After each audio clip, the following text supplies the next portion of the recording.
Okay, good morning class. Last last lecture में हम लोगों ने बात करी थी टेक्निक्स और मेथड्स। उससे पहले हम लोगों ने बात करी थी कॉस्ट अकाउंटिंग की। आज हम लोग बात करेंगे कि कॉस्ट अकाउंटिंग सिस्टम का इंस्टॉलेशन कंपनीज कराती हैं। तो ये क्यों किए कराया जाता है? क्योंकि हर कंपनी या जितनी भी ऑर्गेनाइजेशंस होती हैं वो एक सही सॉफ्टवेयर पे काम करना चाह रही हैं, और जो सॉफ्टवेयर उनके कंपनी के बाकी सारी चीज़ों को आसानी से कंडक्ट करा सके। और बार बार अगर हम मैनुअल काम करते हैं इन सब चीज़ों में तो ऑब्वियसली बहुत टाइम टेकिंग हो जाता है, गलतियां भी हो सकती हैं, एरर्स भी हो सकते हैं। तो इसके लिए हम एक कॉस्टिंग सिस्टम का यूज करते हैं।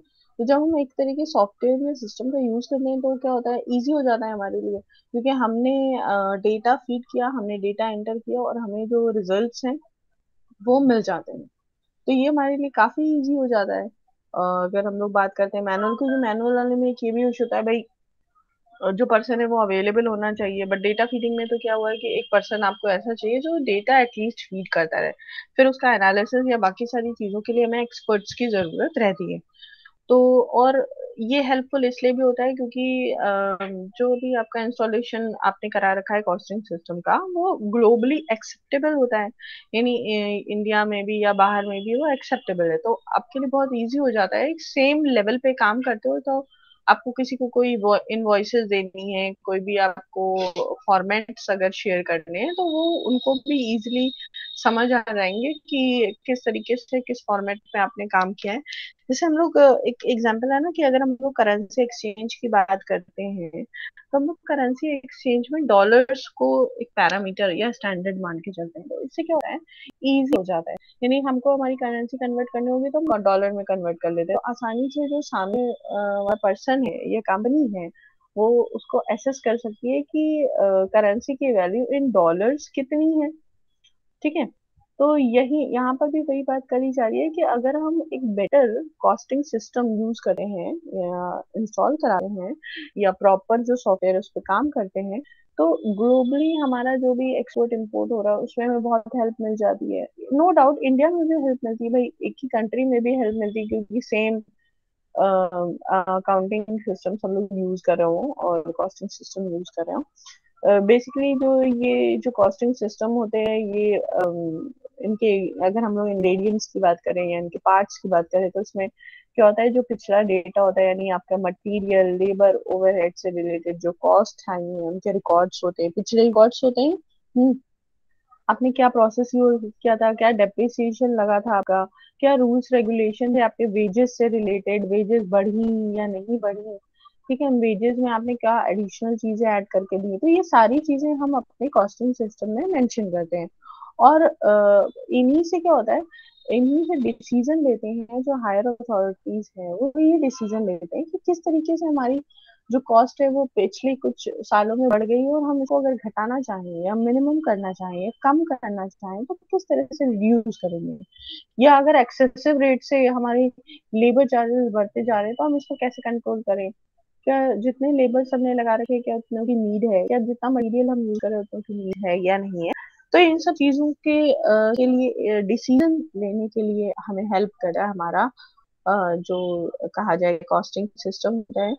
जो भी हम पैरामीटर या सिस्टम या सॉफ्टवेयर यूज कर रहे हैं वो हमें इस तरह के डिसीजंस को लेने में भी हेल्प करता है। और second point is all types of concern can adopt no single system, each concern में design and install a system और of its own depending upon its requirement. ये कस्टमाइज होते हैं कॉस्टिंग सिस्टम्स, क्योंकि मान लीजिए हमारे यहाँ पेन का प्रोडक्शन हो रहा है तो ऑब्वियसली हमारे यहाँ कॉस्ट सिस्टम कुछ तो अलग डिफरेंशिएट हो ही जाएगा। ऐसी जगह जहाँ पे सोप बन रहा हो, ठीक है, जहाँ सोप मैन्युफैक्चर हो रहा हो, चाहे वो लिक्विड सोप हो चाहे वो हार्ड वाला सोप हो, ठीक है, तो वहां पर डिफरेंशिएशन हो जाए, वहाँ केमिकल्स आ रहे हैं, केमिकल्स का अलग प्रिपेयर करने का तरीका होता है, केमिकल्स को अलग मिक्सिंग करने का तरीका होता है। और हमारे यहाँ पेन बन रहे हैं तो पेन का आइटम हमारा दूसरी तरह से प्रोडक्ट बन रहा है तो उसमें कौन कौन से रॉ मटेरियल आ रहे हैं, उनको प्रिक्योर कैसे किया जाता है, उनकी मोल्डिंग हर चीज, जितने प्रोसेस, तो बेसिकली हम लोगों ने ऑलरेडी मेथड्स और टेक्निक्स पढ़े। तो हम देख रहे थे कि कंस्ट्रक्शन कंपनी अलग तरह की मेथड्स और टेक्निक्स यूज करी है, ठीक है, जहाँ पर बल्क में लार्ज अमाउंट में प्रोडक्ट्स बन रहे होते हैं, मैन्युफैक्चर हो रहे होते हैं, वहाँ पे अलग तरह का मेथड और सिस्टम यूज होता है। तो ये बेसिकली हम कह सकते हैं कि कस्टमाइज कॉस्टिंग सिस्टम इंस्टॉलेशन होता है आपके मैन्युफैक्चरिंग यूनिट, प्रोडक्शन यूनिट के अकॉर्डिंग, ठीक है, आपके रिक्वायरमेंट के अकॉर्डिंग होता है। तो काफी सारे इसमें कंसर्न्स होते हैं, डिजाइन के पैटर्न्स होते हैं, चेंजेस होते हैं ना, तो उस पर ध्यान रखना चाहिए। तो बेसिकली हम अभी हम लोगों ने बात करी कि कॉन्सेप्ट क्या है कॉस्टिंग सिस्टम का, और ये क्यों इम्पोर्टेंट है किसी भी कंपनी के लिए इस तरह के सॉफ्टवेयर को इंस्टॉल कराना।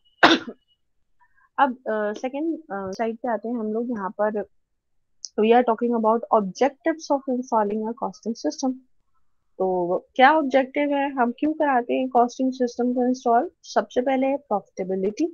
यस, जब भी हम कॉस्टिंग सिस्टम्स इंस्टॉल कराते हैं, आप देखते होंगे ना कि कहीं पर भी अगर हमारे पास सिस्टम में डेटा होता है तो हम पिछले कई सालों का डेटा निकाल लेते हैं कि भाई पिछले 3 सालों से हमारी ये कॉस्ट आ रही है, पिछले 3 सालों से हम इतने प्रोडक्ट्स बना रहे हैं इस मशीन पे, ठीक है। तो हम 3 साल का डेटा, हमें विद इन फ्यू सेकेंड्स हमें पूरा डेटा मिल जाता है, सेलिंग का पूरा डेटा, पैकेजिंग का पूरा डेटा, ट्रांसपोर्टेशन का।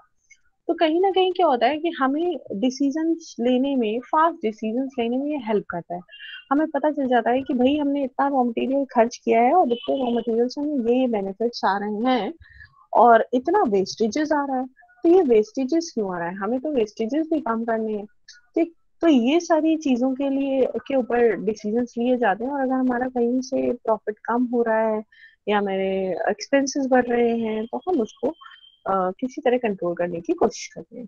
ईज टू यूज, यस, जितने भी सॉफ्टवेयर होते हैं वो यूजर फ्रेंडली बनाए जाते हैं। जैसे अभी करंट टाइम में आप लोग देख रहे हो ना कि हम लोग घर बैठे ही पेमेंट्स कर लेते हैं बहुत आसानी से, क्योंकि वो यूजर फ्रेंडली, आपको बहुत सारे कॉम्प्लिकेशंस की जरूरत नहीं है।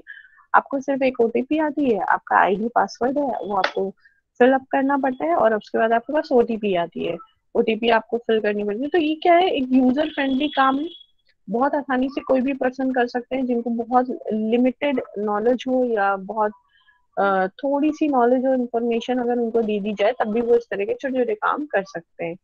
तो यहाँ पर वही बात करी जा रही है कि ईज टू यूज, इस तरह के सॉफ्टवेयर आसानी से आपको इन्फॉर्मेशन या डेटा कलेक्ट करके, इवन अब तो असेसमेंट भी करके देते हैं कि आपके जो प्रोडक्शन है उसका ट्रेंड क्या चल रहा है। तो आपने देखा होगा पाई चार्ट्स या बार ग्राफ्स इस तरह से बना के देते हैं कि आप उसका असेसमेंट भी आसानी से कर सकते हो कि भाई कितने परसेंटेज की इंक्रीज हो रही है। आपने तुरंत उसमें डाला, सॉफ्टवेयर में सब चीज पड़ी रहती है, पहले से कोडिंग पड़ी रहती है, तो आप जैसे ही उस पर इंफॉर्मेशन डाल दो कि भाई हमें ये चाहिए कि कितने परसेंटेज का इंक्रीज हुआ है, वो आपको परसेंटेज में निकाल के दे देता है, ठीक। तो ये second thing is ease of use. Third is the installation cost must not exceed the expected benefit. Yes, अगर हम इस तरह के सॉफ्टवेयर एक बार इंस्टॉल करा लेते हैं तो कई सालों तक हमें कोई इश्यूज नहीं आते, प्रॉब्लम्स नहीं आते हैं। बट अगर हम इसी के लिए एक पर्सन या 2 पर्सन हायर करते हैं, वो डेटा कलेक्ट करते हैं, ठीक है, तो उसमें ऑब्वियसली टाइम ज्यादा लग जाता है। अगर आपको बहुत जल्दी कोई इंफॉर्मेशन चाहिए हो, उसका एनालिसिस चाहिए हो, तो उसमें भी टाइम लगेगा। बट अगर हम इंस्टॉल करा लेते हैं इस तरह की चीजों को तो उस समय बेनिफिट्स ज्यादा हैं और हमारा खुद का जो इन्वेस्टमेंट्स है वो उतने नहीं होते, बट हमें बेनिफिट्स बहुत सारे मिल जाते हैं। Okay, next is the system should serve the nature of the business. Yes, like ये कस्टमाइज इंस्टॉलेशन सिस्टम होता है, कॉस्टिंग सिस्टम कस्टमाइज होते हैं। तो आपके बिजनेस का किस तरह का क्राइटेरिया, आप किस तरह का काम करते हो, उसके अकॉर्डिंग आपको आपका सिस्टम तैयार किया जाता है। तो वो आपके लिए ही होता है सिर्फ, ठीक है। जैसे बहुत सारी चीजें ना, जब हम अपने अकॉर्डिंग चीजें चाहते हैं, इस टैली के सॉफ्टवेयर में कुछ तो बेसिक चीजें होती हैं लेकिन कुछ चीजें उसमें ब्लॉक कर दी जाती हैं आपके स्पेसिफिकेशन के अकॉर्डिंग, क्योंकि आपके यहाँ जिस तरह के बिजनेसेस होते हैं या काम होते हैं उसके अकॉर्डिंग वो चलता है। सिमिलरली कॉस्टिंग सिस्टम में भी हम यही करते हैं कि जो आपकी नीड वाली चीजें हैं हम उनको एक्सेस कराते हैं, जो आपकी नीड की चीजें हैं नहीं है हम उन्हें एक्सेस नहीं कराते हैं। तो आपके लिए वो बहुत ज्यादा क्लमजी नहीं होता, आपके लिए बहुत ज्यादा कॉम्प्लेक्स नहीं होता, इजी हो जाता है। नेक्स्ट है the system should serve the quality of a management and the quality desired by the management. यानी जो मैनेजमेंट चाहता है और मैनेजमेंट की जो एम्स हैं, ऑब्जेक्टिव्स हैं, टारगेट्स हैं, ये दोनों चीजों को सर्व करते हैं। क्योंकि हम क्या करते हैं, इस पे बेस होकर डिसीजंस लेते हैं। यानी पहले तो हमारे पास पुराना डेटा आएगा, अब उस पुराने डेटा पे हम बेस होकर फ्यूचर के लिए डिसीजंस लेंगे। तो यानी जो हमारे डिजायर्स हैं, जो हमारे फ्यूचर गोल्स हैं, हम उसके लिए डिसीजन भी आसानी से ले सकते हैं through this costing installation system. ठीक है। नेक्स्ट है the system should make full use of available data and provide all required information. Obviously जैसे हम लोगों ने बात करी कि एनालिसिस करते हैं। जब भी जैसे हमने मान लीजिए सर्वे कराया और सर्वे में डेटा कलेक्शन किया, तो सर्वे में हमने जब डेटा कलेक्शन किया तो हमने ये भी जानना चाहा कि कौन मॉल में मान लीजिए हम लोगों ने सर्वे किया, तो कितने मॉल में जो लोग आते हैं उनके पास कितने के पास खुद की व्हीकल है, कितने पास टू व्हीलर है, कितने के पास फोर व्हीलर है, और कितने लोग ऐसे हैं जो गवर्नमेंट जॉब में हैं, कितने लोग ऐसे हैं जो ग्रेजुएट्स हैं। ठीक है। तो कितने लोग ऐसे हैं जो कानपुर से बिलोंग करते हैं। तो हमने क्या किया, इस तरह की सारी डेटा कलेक्ट कर ली। अब सारे डेटा कलेक्ट करके अब मान लीजिए हमें इंफॉर्मेशन ये चाहिए, हमें उस पूरे डेटा से ये इंफॉर्मेशन निकालनी है कि कितने लोग ऐसे हैं जो कानपुर में है और जिनके पास खुद की गाड़ी है। ठीक है। तो ये क्या करेगा, एनालिसिस डेटा हमें एनालिसिस करके देगा कि ऐसे लोग जो कानपुर से बिलोंग करते हैं और ऐसे लोग जिनके पास खुद का व्हीकल है, चाहे वो टू व्हीलर हो चाहे फोर व्हीलर हो, हमें डेटा आसानी से मिल जाएगा। सिमिलरली अगर हम कॉस्टिंग सिस्टम की बात करें, तो कॉस्टिंग सिस्टम में हमें मान लीजिए डेटा चाहिए कि हमारे जो हमारा पीक पीरियड्स हम लोग मान लेते हैं, सितंबर अक्टूबर नवंबर मान लेते हैं, दीपावली के आसपास। ठीक है। हम लोगों ने ये माना कि दीपावली से पहले और दीपावली के बाद लोग सामान खरीदते हैं, भले बाद में डिस्काउंट्स में खरीदें या जिस भी तरीके से, और कुछ लोग होते हैं ना पहले से खरीद के रखते हैं। तो ऑब्वियसली तो हम लोगों ने ये माना कि सितंबर अक्टूबर नवंबर में हमारा पीक टाइम आएगा। तो वो ये जानना चाहते हैं, कंपनी ये जानना चाहती है कि इस पीक टाइम में हमारा नॉर्मल ड्यूरेशन से कितना रॉ मटेरियल ज्यादा खर्च हुआ। आसानी से पता चल सकता है क्योंकि हम सिस्टम में बस कुछ इन्फॉर्मेशन डालेंगे कि भाई हमें यही तो एनालिसिस करके देना है कि नॉर्मल 3 महीने में, क्वार्टरली में हमारा रॉ मटेरियल कितना खर्च हो जाता है in comparison to the peak periods. ठीक है। तो जो डिफरेंशिएशन है, जो परसेंटेज का डिफरेंस है, उससे हमें ये पता चल जाएगा कि हमें इतना एक्स्ट्रा रॉ मटेरियल चाहिए होता है। फिर हम ये भी देखते हैं कि उससे कितने एक्स्ट्रा प्रोडक्ट्स बन जाते हैं, उन प्रोडक्ट्स से हमें कितना बेनिफिट हुआ, कितनी हमारी सेलिंग गई, ऊपर गई। हाँ। तो हम ये वाला डेटा हमें निकालने के लिए बहुत इजी हो जाता है हमारे सिस्टम में, क्योंकि हमारे पास सारे तरह का डेटा अवेलेबल है, खाली उसका एनालिसिस करके हमें जो सॉफ्टवेयर है वो दे देगा। Okay. Next, the system should ensure the prompt and regular preparation and presentation of cost data. तो नेक्स्ट है जितने प्रॉम्प्ट डेटा का मतलब यही हुआ यहाँ पर कि भाई जब अगर हम मैनुअल किसी को भी कोई काम करने के लिए दें, इस तरह का डेटा बनाने को दें, तो वो तो पूरा दिन लगा देगा और उसको बहुत टाइम लगेगा। ठीक है। इस डेटा को बनाने में। बट अगर हम यही काम सिस्टम से कराएं तो हमारे लिए बहुत इजी हो जाएगा। ठीक है।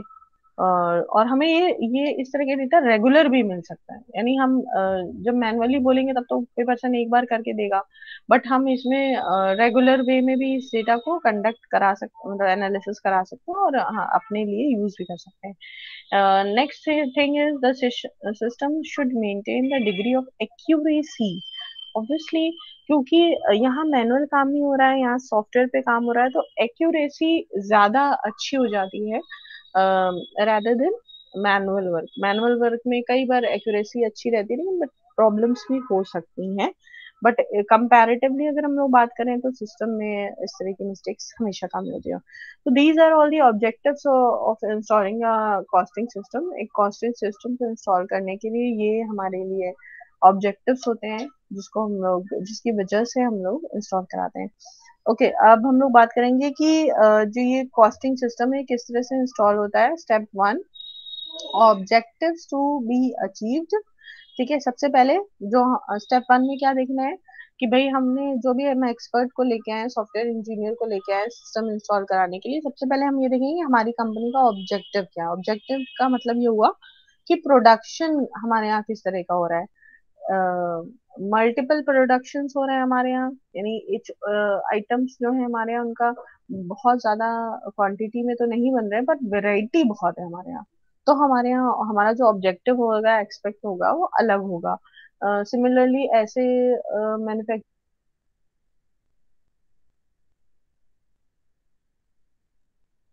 कैसे बन रहे हैं, बल्क में बन रहे हैं, ठीक है। तो ऑब्वियसली वहां पर दूसरी तरह का कॉस्टिंग सिस्टम होगा, क्योंकि वैरायटी तो है नहीं। एक या दो आइटम्स बन रहे हैं बट वो बल्क में बन रहे हैं, और दूसरी जगह कैसे बन रहे हैं, उनकी वैरायटी बहुत है। भले ही हमारे 100 पीसेस बन रहे हैं बट उनमें वैरायटी बहुत है, ठीक। तो ये डिफरेंशिएशन हो सकता है उस ऑब्जेक्टिव को लेके सबसे पहले, कि हमारा जो कॉस्टिंग सिस्टम हो वो हमारी इस चीज को फुलफिल करे। नेक्स्ट हमारे पास स्टडी द प्रोडक्ट। ऑब्वियसली जो भी हमारा कॉस्टिंग सिस्टम है वो ठीक तरीके से ये देखता है कि भाई आपके प्रोडक्ट्स कैसे हैं, आपके मटीरियल, मतलब प्रोडक्ट्स का मतलब, हम प्रोडक्ट्स के थोड़ा सा और पीछे जाएंगे कि मटेरियल कौन कौन सा आपके यहाँ यूज हो रहा है, उसको कैसे आपको स्टोर करना पड़ रहा है। जैसे मान लिया आपकी कंस्ट्रक्शन कंपनी है, तो कंस्ट्रक्शन कंपनी में जो भी प्रोडक्ट्स लगते हैं आपकी बिल्डिंग बनाने में, ठीक है, सीमेंट, मोरंग, ब्रिक्स, सरिया, ये जो भी जितनी स्टील रॉड्स हो गई, जो भी ये सारे प्रोडक्ट्स आपके लग रहे हैं, तो ये सारे प्रोडक्ट्स ऐसे हैं जिनको बहुत ज्यादा आपको ना क्योर करने की जरूरत नहीं है, कि बस हाँ सीमेंट को थोड़ा सा क्योर करने की जरूरत होती है, बट इसके अलावा जितनी भी आप प्रोडक्ट्स देखोगे उन्हें बहुत ज्यादा क्योर की जरूरत नहीं रहती। बट इसी जगह अगर हम लोग ये देखें कि आपका जो प्रोडक्ट है वो हाईली एक्सपेंसिव प्रोडक्ट्स है, कांच के आइटम बन रहे हैं, ठीक है, बहुत ऐसी एसेसरीज बन रही हैं जो हाईली एक्सपेंसिव हैं, जिसमें प्रेशियस मेटल्स लग रहे हैं, प्रेशियस मटेरियल्स लग रहा है, जेम्स लग रहे हैं, ठीक है। तो वहां पर क्या होगा, वहां पर आपको ज्यादा पैसा खर्च करना पड़ेगा उसकी प्रोक्योर में, ठीक है, उसको ध्यान रखने में, उसकी स्टोरिंग में, ठीक, और उसको इशू कराने में, क्योंकि कंट्रोल रखना पड़ेगा कि थोड़ा सा भी वेस्टेज ना हो। अगर थोड़ा सा भी वेस्टेज होगा तो आप बहुत बड़े लॉस में आ जाओगे यार, ठीक है।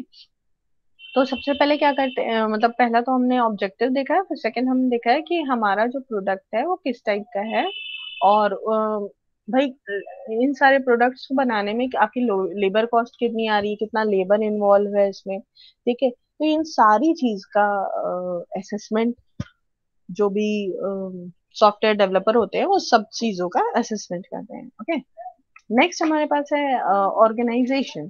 फिर उसके बाद वो ऑर्गेनाइजेशन को स्टडी करते हैं कि आपकी ऑर्गेनाइजेशन में आपके पास कितने लोग हैं जो इस तरह का काम करते हैं या देखते हैं, या देखने वाले हैं। क्योंकि होता क्या है, जब भी हम सॉफ्टवेयर बनाते हैं, ठीक है, तो सॉफ्टवेयर में क्या होता है कि जो सॉफ्टवेयर उसको यूज कर रहा है, ठीक है, वो पर्सन कौन है, वो क्या वो पर्सन एक्सपीरियंस्ड है, क्या उस पर्सन को इस बारे में सारी चीजें इंफॉर्मेशन है। क्योंकि अगर ज्यादा इन्फॉर्मेशन नहीं है तो आपको उसी के अकॉर्डिंग बना के देना पड़ेगा कि उसको लेसर टास्क करने पड़े, या आसानी से वो फीड करा सके इस तरह की इन्फॉर्मेशन को। तो आपके पास कैसा स्टाफ है, कैसा किस तरह की इन्फॉर्मेशन को वो कैसे डील करता है। तो यानी हमें क्या करना है, ऑर्गेनाइजेशन के बारे में हम लोग यहाँ पर बात कर रहे हैं कि ऑर्गेनाइजेशन कैसे काम करेगी इन सब चीजों पे। तो उसको अच्छे तरीके से देखा जाता है, क्योंकि आपकी छोटी ऑर्गेनाइजेशन है या बहुत बड़ी ऑर्गेनाइजेशन है जहाँ पे कई लोगों से अथॉरिटी लेनी पड़ती है एक छोटे छोटे काम के लिए भी, ऐसा तो नहीं है, ठीक है। और अगर आपके वेस्टेजेस हो जाते हैं तो आप उसको कैसे डील करते हो, आपकी ऑर्गेनाइजेशन में कैसे डील होता है। आपके ऑर्गेनाइजेशन में अगर मैनुअल काम हो रहा था या इससे पहले दूसरे सॉफ्टवेयर पे काम हो रहा था, तो वो कैसा सॉफ्टवेयर था, उस पे कैसे काम हो रहा था, मतलब बेसिकली हर एक पैरामीटर के बारे में बात करी जाती है, जिससे ये इंफॉर्मेशन मिल सके कि भाई कोई डिस्टरबेंस तो नहीं आएगा। नेक्स्ट हमारे पास है deciding the structure of cost accounting. जो भी आपकी कंपनी में, ऑर्गेनाइजेशन में जो कॉस्ट अकाउंटेंट है वो किस तरह से काम देखते हैं। कई बार होता है ना, तो कॉस्ट अकाउंटेंट होता है वो मैनुअली ही काम कर पाते हैं, सॉफ्टवेयर पे काम नहीं कर पा जाते हैं, तो उनको एक ट्रेनिंग दी जाती है, ठीक है। तो क्या आपके जो कॉस्ट अकाउंटेंट है उनको ट्रेन किया जा सकता है, वो अवेलेबल रहेंगे इस टाइम पीरियड में, ठीक है। और उनके लिए जो आसानी हो सके, या वो आसानी से ऐसा यूजर फ्रेंडली इस तरह का आपका कॉस्टिंग सिस्टम बनाए कि उनके लिए बहुत आसान हो। अगर वो, और कई बार जब हमारे पास कॉस्ट अकाउंटेंट होते हैं बड़ी कंपनीज की अगर हम लोग बात करें, तो वो एक्सपर्ट होते हैं, तो वो ऑलरेडी बहुत सारे सॉफ्टवेयर पे काम कर चुके होते हैं, तो उनके लिए काफी आसान होता है। तो ऑब्वियसली अगर आप थोड़ा सा कॉम्प्लेक्स भी बना के दे दोगे तो वो बहुत आसानी से कर लेंगे, उनके लिए प्रॉब्लम नहीं है। तो बेसिकली जो आपके कॉस्ट अकाउंटेंट हैं उनके ऊपर भी बहुत कुछ डिपेंड करता है। जो आपकी प्रोडक्शन या मैन्युफैक्चरिंग यूनिट है उसका एक बेटर कॉस्टिंग सिस्टम इंस्टॉल करना, या उसके स्टेजेस अगर बहुत ज्यादा होते हैं तो वो सब चीजें डिपेंड करती हैं आपके कॉस्ट अकाउंटेंट पे। Okay, then next we have selecting the cost rate. इसके बाद क्योंकि हम सॉफ्टवेयर पे काम कर रहे हैं तो हमें ऑलरेडी अपने कॉस्ट रेट्स और ये सारी चीजें तय करनी होती है पहले से ही। ठीक है, तो आपको ये इन चीजों पे काम करना होता है, बड़े लेवल पे काम करना होता है, क्योंकि आप उनको पहले से ही सेट करते हो, पहले से ही सोच के रखते हो। तो अगर, और हाँ, जो कॉस्ट अकाउंटेंट है उनको ये भी बता दिया जाता है कि भाई अगर अगर कोई चेंजेस आते हैं कॉस्ट के रेट में, अगर कोई चेंजेस आते हैं तो आप वो एडिशनल उसमें फीड कर सको। वो किस तरह किया जाएगा, क्योंकि भाई सॉफ्टवेयर वाला तो एक बार बना के चला गया, बट बाकी चीजें उसके असेसमेंट, बाकी चीजें जो करनी है वो तो आपके कॉस्ट अकाउंटेंट को ही करनी है। तो जो आपका कॉस्ट अकाउंटेंट है उसको कैसे वो उस डेटा को एडिट करेगा, ठीक है, ये कैसे पता चले, तो इसको जानने के लिए भी ये बहुत जरूरी हो जाता है कि भाई आप जो भी आप कॉस्ट अकाउंटेंट है उनको ये सारी चीजें पता हो। ठीक है, तो कॉस्ट रेट की बात हो गई हमारे पास। नेक्स्ट हमारे पास आ जाता है कि इंट्रोडक्शन ऑफ द सिस्टम। अब हम क्या करा रहे हैं, जो सॉफ्टवेयर डेवलपर है वो आपको जो कॉस्टिंग सिस्टम है वो बनाकर दे रहा है। और इसकी जो सक्सेस होती है वो ऑब्वियसली कंपनी के एम्प्लॉयज पे डिपेंड करती है, यानी जो आपके कॉस्ट अकाउंटेंट है उस पर डिपेंड करती है कि आप कितने बेटर तरीके से अपना वो सिस्टम यूज कर पा रहे हो। और अगर उसमें कोई प्रॉब्लम्स या इश्यूज आते हैं तो कुछ दिन तक तो वो ट्रेन करते हैं कि भाई कोई प्रॉब्लम्स या कोई इश्यूज आ रहे हैं तो ट्रेन करते रहते हैं कि वो ठीक हो पाए। ठीक है, और अगर आपको प्रॉब्लम्स आ रही हैं और फ्यूचर में भी वो इसका सर्विसेज देते हैं, जो सॉफ्टवेयर डेवलपर्स होते हैं, कि अगर आपको फ्यूचर में भी कोई प्रॉब्लम आ रही है तो वो उसको ठीक करते रहते हैं। ठीक है, तो स्टेप 6 इज, जब उन्होंने पूरा सॉफ्टवेयर इन सब चीजों का असेसमेंट करके बना लिया तो आपकी कंपनी में इंस्टॉल किया। उसके बाद है फॉलो अप। जो अभी हम लोगों ने बात करी कि भाई फॉलो अप भी जरूरी है, कि अगर आप प्रैक्टिस कर रहे हो, एक्सरसाइज कर रहे हो इस तरह के सॉफ्टवेयर को, बट स्टिल जैसे जैसे पहले वैट था, ठीक है, तो वैट पे बेस होके सॉफ्टवेयर बना होगा, फिर जीएसटी आ गई तो ऑब्वियसली आपको चेंजेस करने पड़े। फिर जीएसटी में भी हम देख रहे हैं कि जब से जीएसटी लॉन्च हुई है तब से अभी तक इतने सारे चेंजेस हुए हैं। अभी भी जस्ट रिसेंट में भी जीएसटी में भी आप देख रहे हो ना, चेंजेस हुए हैं। जैसे पेन हो गया, पेन पे 12% से 18%, जो राइटिंग पेन्स होते हैं ना उस पे भी 12% से 18% जीएसटी कर दी गई है। तो ऑब्वियसली आपको एडिट करना पड़ेगा अपने सॉफ्टवेयर में।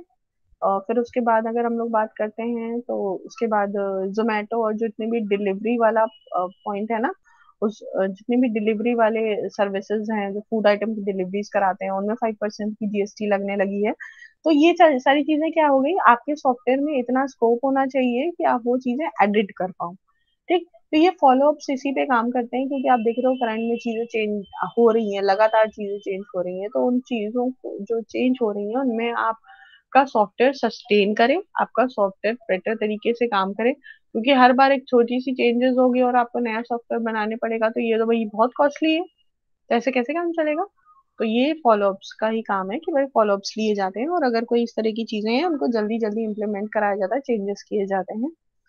तो this these are all the steps or process of installing of a costing system in a company. Okay, तो क्लास हम लोग इतना ही रखते हैं, एंड पीपीटी हम आपको गूगल क्लासरूम में शेयर कर देंगे। ठीक है, ओके ताकि मैम। आपको नोट्स बनाने में इजी हो। Okay, okay then, okay. Thank you class, and mention your attendance. या ऐसा करना, हमें लग रहा है सीआर तो कोई ऐड ही नहीं है। हाँ, ओके, है अभिषेक मैम, अंजलि आप है, अंजलि यस यस मैम, बताइए। अंजलि है। ओके, तो ऐसा कर देना। ओके अंजलि, हमको ना जितने लोगों ने आज क्लास अटेंड करी है उनके नाम सेंड कर देना अटेंडेंस। ठीक है, ठीक। Okay ma'am. ओके बेटा।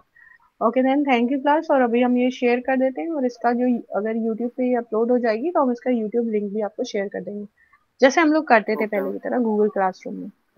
Okay, okay, thank you class. and welcome. enjoy your Sunday.